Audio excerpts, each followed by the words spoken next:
This is a little bit of a walk around of my 70 Dodge Dart 340 swinger car.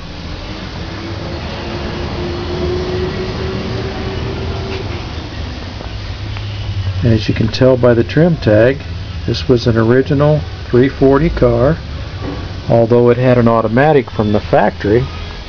I prefer a 4-speed transmission and decided to go ahead and do the complete changeover and put a 340 4-speed transmission into it. As you can see now, it's up in the air. The car was finished, but had some problems when I took it out on its first spin. It seems that the gentleman I had rebuild the transmission didn't do as good a job as I had hoped he would do. Seems that all the synchronizer assemblies are pretty well shot. So it's been taken out and being shipped out to have it completely rebuilt with all new insides.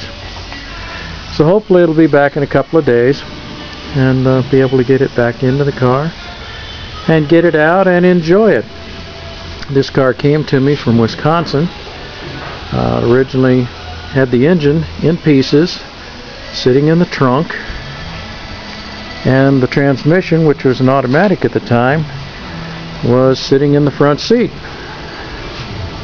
And over the period of the last 2.5 years and a considerable outlay of money, this car that originally cost less than $3,000 to purchase in 1970 has cost considerably more than that to fit it back into its original condition. I had originally planned on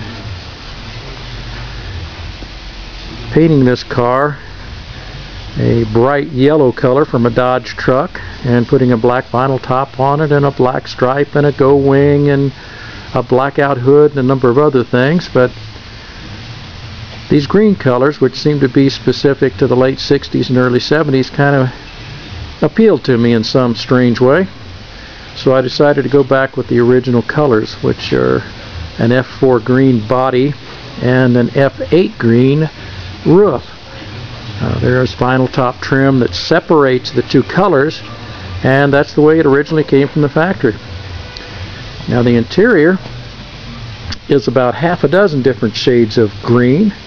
The door panels and door trim reflect the main base color, the F4 color, but there's also some darker colors in here, some dark green colors.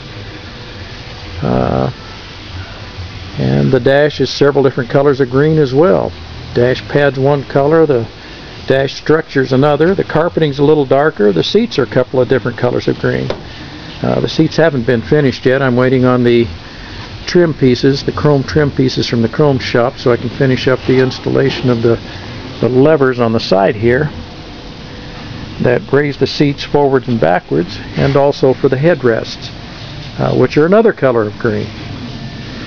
So those should be coming back today sometime. Should be able to get them in. This car, if it's an original factory car, should have the rally dash in it, which this one does.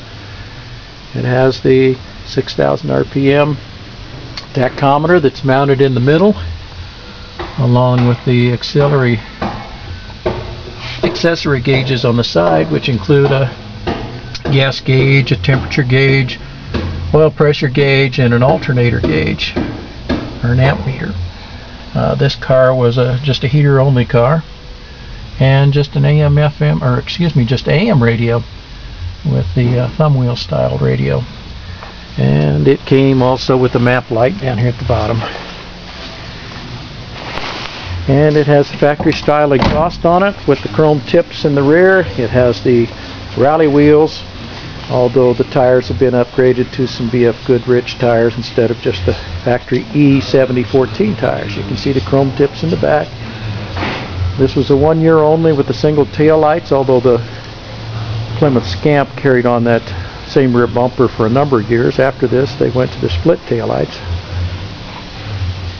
This one, I did add the chrome wheel opening moldings and then the roof rail moldings, which this car originally did not have. But other than that, and the fact that it's been switched over from a automatic to a 4-speed, and has had the addition of the 6-pack carburation, which is 3.2 Holley 2-barrel carburetors, this car is fairly close to being the way it came from the factory. Has a stock 70 Dart 340. The one other addition is the little chin spoiler that's up underneath. And then one last picture shows the oval style 6-pack air cleaner with the decal on it. But all in all, it's been a very interesting build, very enjoyable build, and I'm hoping once I get the transmission back in it, it'll be a very enjoyable car to drive.